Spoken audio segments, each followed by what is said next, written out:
हर हर महादेव. आज दिनांक 9 जून 2026. आपल्या चारधाम यात्रेचा 29वा दिवस. सकाळ सकाळ आपले नित्यकर्म केले. कोवळं ऊन पडलं होतं. साधारण 7 वाजता चालायला सुरुवात केली. काल याच घरामध्ये आमचा रात्रीचा मुक्काम होता. राहण्याचं फ्रीमध्ये होतं, परंतु भोजनासाठी थोडेफार पैसे द्यावे लागणार होते. ते ठीकही होतं, कारण इतक्या चढावर 18 किलोमीटर डोंगरामध्ये कोणी आपल्याला जीव घालतंय आणि आपण फ्रीमध्ये खातोय, हे कुठेतरी मनाला रुचतही नव्हतं. त्याच्यामुळे मला जे वाटलं ते मी त्यांना थोडंफार देण्याचा प्रयत्न केला आणि आपल्या यात्रेला सुरुवात केली. हे पवाली येथील या टेकाडावर वसलेले काही गावं आहेत, काही घरं आहेत, जे की सुंदर तऱ्हेने दगडाचे आहेत आणि येथे ती लोक जवळपासच्या गावातून म्हणजेच 18 ते 20 किलोमीटरच्या अंतरावरून स्वतःचे गाई म्हशी चारण्यासाठी येथे येतात. साधारण 4 ते 5 महिने ते येथे राहतात. ऑगस्ट सप्टेंबरच्या टायमाला ते ज्यावेळेस बर्फ पडतो त्यावेळेस ते खाली निघून जातात.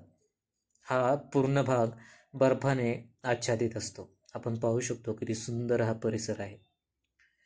त्यांना विचारलं की पुढे जायचा, थोडासा रस्त्याची माहिती वगैरे घेतली. त्यांच्या हिशोबाने त्यांना जसं वाटलं त्यांनी ते सांगितलं, कारण त्यांच्या हिशोबाने हा चढ नव्हताच, परंतु आपण अशा चढावरती कधी आलेलोच नव्हतो, त्याच्यामुळे तो आपल्याला चढ हा वाटणारच होता.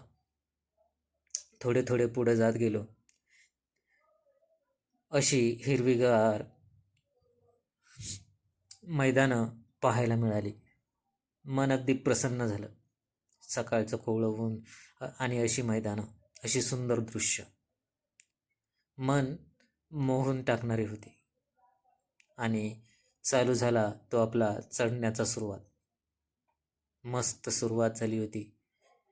पायवाट होती, कुठेही चुकण्याचा प्रश्न नव्हता, कारण या पायवाटेवर प्रत्येक ठिकाणी खुणा होत्या आणि इथूनच हिमालयाचे सुंदर दृश्य आपल्याला दिसत होते.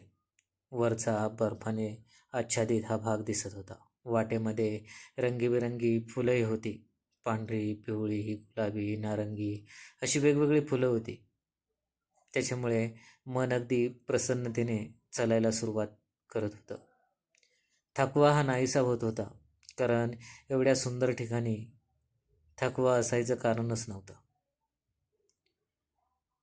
एक एक पाऊल आपल्या केदारनाथच्या दिशेने आमचा चालू होता, कारण आपला तिसरं धाम हे केदारनाथ आहे.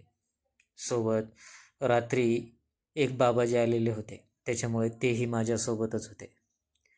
ते एवढे फास्ट चालत होते की चढ असताना ते मला कधी ओव्हरटेक करून 400-500 मीटरपर्यंत ते पुढे जात असत. जसजसं एक एक डोंगर आम्ही पार करत गेलो, तसतसं हिमालय हे देखील आमच्या जवळजवळ, आम्ही हिमालयात चालतोय म्हणजे बर्फाच्या डोंगरावर जवळजवळ जातोय असं वाटत होतं. सध्या तर आम्ही हिमालयातच चालतोय.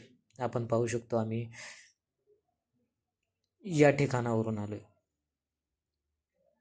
साधारण 8-8:30 वाजेपर्यंत आम्ही एक एक चढ चढत होतो. काही काही ठिकाणी तर खूप असा चढ होता आणि एका ठिकाणी तर माझा पोपटही झाला. चढावर आलो. व्हिडिओ बनवण्याचा विचार होता की आम्ही सगळ्यात उंच चढावर उभा आहोत. नर्मदे हर. थोडा वेळ तो व्हिडिओ बनवला देखील. हे दृश्य त्याच व्हिडिओचे आहेत. आणि पुढे थोडंसं गेलो तर कळालं की आपला पोपट झाला आहे, कारण हा फक्त एक डोंगराचा चढ होता आणि अशी अजून बरीच डोंगरं आपल्याला चढून जायची होती. थोडंसं मनाला बरं पण वाटलं, कारण एक चढ आपण चढून वर आलो होतो. पाहू शकतो कशा प्रकारे किती उंचावर आहोत. जवळजवळ 3700च्या आसपास आम्ही उंचीवर होतो आणि पाठीमागं जो डोंगर दिसतोय त्या डोंगरावर अजून जायचं होतं. ते नंतर कळालं. मी पूर्ण व्हिडिओ असा बनवत होतो की दाखवण्याच्या हिशोबात की हे बघा आम्ही आता या डोंगरावर आलोय आणि इथून पुढे आम्हाला उतरायचं आहे. पण झालं वेगळंच. पुढे निघताना आणखीन एक डोंगर दिसला आणि त्याच्यावर आणखीन एक चढ दिसला. एक एक चढ एक एक चढ आपण पाहू शकतो कशा प्रकारे हे चढ आहेत. ही पूर्ण डोंगर रांग चढून जायची होती.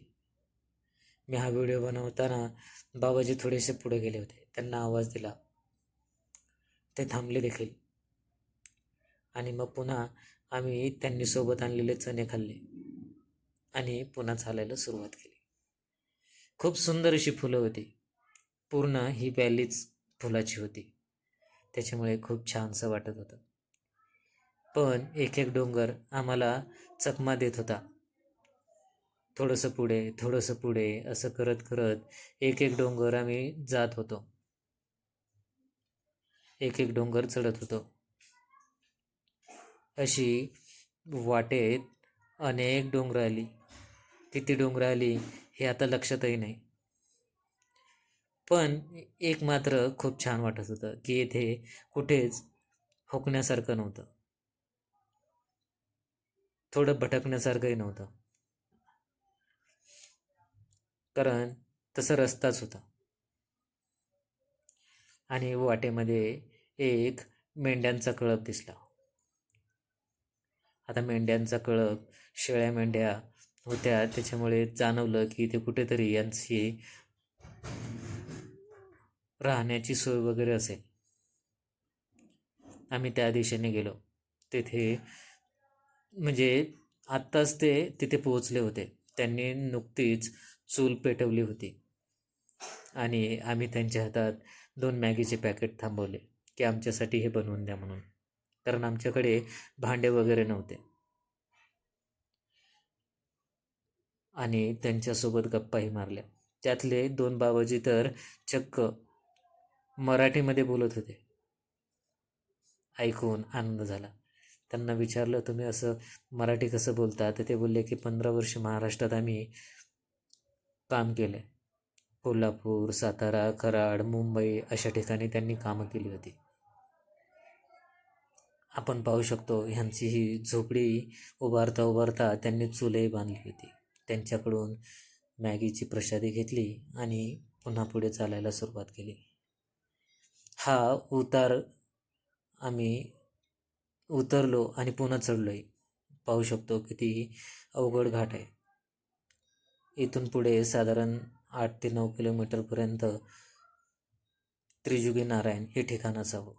आम्ही साधारण 12 वाजताच इथून उतरायला सुरुवात केली. वाटेमध्ये गारांचा पाऊसही लागला. परंतु आम्ही न थांबता पुढे चालण्याचा निर्णय घेतला कारण पावसा थांबणारा नव्हता. त्याच्यामुळे आम्ही पावसातच पुढे चालायला सुरुवात केली. वाटेत एका ठिकाणी थोडंसं चुकलोही. कारण गायी चालत असल्यामुळे चिखलाच्या रस्त्यामध्ये घसरून पडून उठून रस्ता कुठं आहे हेही कळालं नाही. आणि तरी पण थोडंसं अर्धा पाऊण तास चुकल्यासारखं झाल्यानंतर पुन्हा एकदा मुख्य वाटेला लागलो आणि एकदाचा त्रिजुगी नारायण या तीर्थस्थळाच्या गावाच्या वेशीवर येऊन पोहोचलो. जसं गावामध्ये पोहोचलो, मंदिराच्या बाजूलाच असलेल्या एका धर्मशाळेमध्ये आमची राहण्याची सोय झाली आणि येथेच प्रसादीसाठी थोडेसे तांदूळ आणि खिचडीची सामग्री घेऊन येथे खिचडी बनवली. रात्रीचा प्रसादी केली. हे आहे त्रिजुगी नारायणचं मंदिर. याचा आपण सकाळी दर्शन घेणार आहोत. तर भेटूया मंडळी आपल्या उद्याच्या दिवशी. तोपर्यंत आपल्या सगळ्यांना हर हर महादेव.